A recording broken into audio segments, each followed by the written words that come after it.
আসসালামু আলাইকুম, কেমন আছেন সবাই? আশা করি সবাই ভালো আছেন। প্রিয় দর্শক, আমি যে খামারটা করেছিলাম ছোট পরিসরে, সে খামারটার আপডেটটা দিতে চেয়েছিলাম, বাট আমি দিতে পারিনি সময় স্বল্পতার কারণে। তো চলুন আজকে আমি আমার খামারটার আপডেটটা দিয়ে দিই।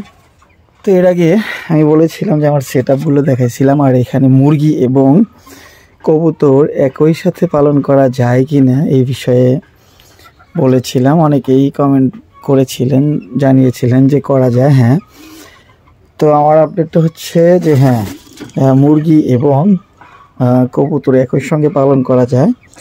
বাট আমার এখানে প্রবলেমটা কি, আমার এই মুরগিগুলো এই কবুতরের খাবারগুলো খায় না। কথা হচ্ছে খায় কম, কিন্তু ওরা ভাত এবং ভুসি এই দুইটা পছন্দ করে বেশি, যেটা বুঝতে পারলাম। এই যে দেখেন, আমি এর আগে দেখাইছিলাম যে আমার কবুতরগুলো ডিম নিয়ে বসেছিল এই দুই তো এইটাতে 3টা ডিম ছিল। আবার বলবেন যে কবুতরে তো সাধারণত 2টা ডিম পারে, 3টা ডিম হলো কিভাবে? এই দেখেন, আগে এটা দেখাচ্ছি, এটা দেখলে বুঝতে পারবেন। এই যে এখানে দেখেন 3টা বাচ্চা দেখা যাচ্ছে, মনে হয় 3টা বাচ্চা, এই সামনে 2টো আর পিছনে একটা। তো 3টা ডিম মূলত দেওয়া হয়েছিল, হইলো কেমনে সেটা হচ্ছে 2টো ডিম পেরেছিল আর একটা জোড়ায়। আমি যখন এই জোড়াটা আনা হয় তখন পাশাপাশি এই জোড়াটাও আনা হয়েছিল। তো এই জোড়ার ডিম ছিল, আমি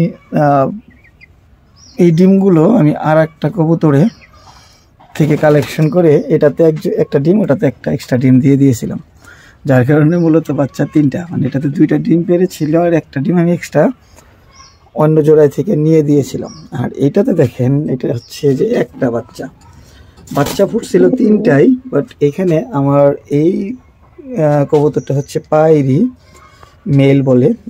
তো এই কবুতরটার পায়রাটা চলে গেছে, মানে আমি যখন মুরগিকে খাবার দিতে আসছিলাম তো আসার সময় দরজাটা হালকা একটু খোলা হয়ে গিয়েছিল, যার কারণে এখান থেকে কবুতরটা চলে গেছে আর আসে নাই। সম্ভবত এই পায়রাটা জোড়া ধরবে, বাট এখন বাচ্চা আছে দেখে হচ্ছে না। আর 2টো বাচ্চা কি হলো সেটা হচ্ছে যে 3টা বাচ্চাই ফুটছিল, 2টো বাচ্চা মারা গেছে, আমি আপডেটটা দিতে পারি নাই।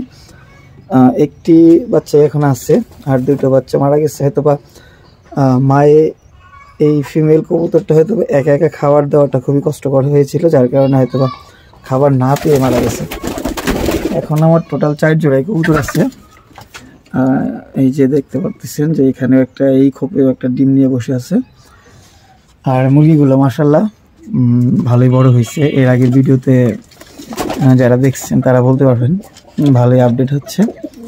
তো ইনশাল্লাহ সবাই দোয়া করবেন যেন আরও ভালো কিছু আশা করা যায় এখান থেকে। ভালো থাকেন, আসসালামু আলাইকুম।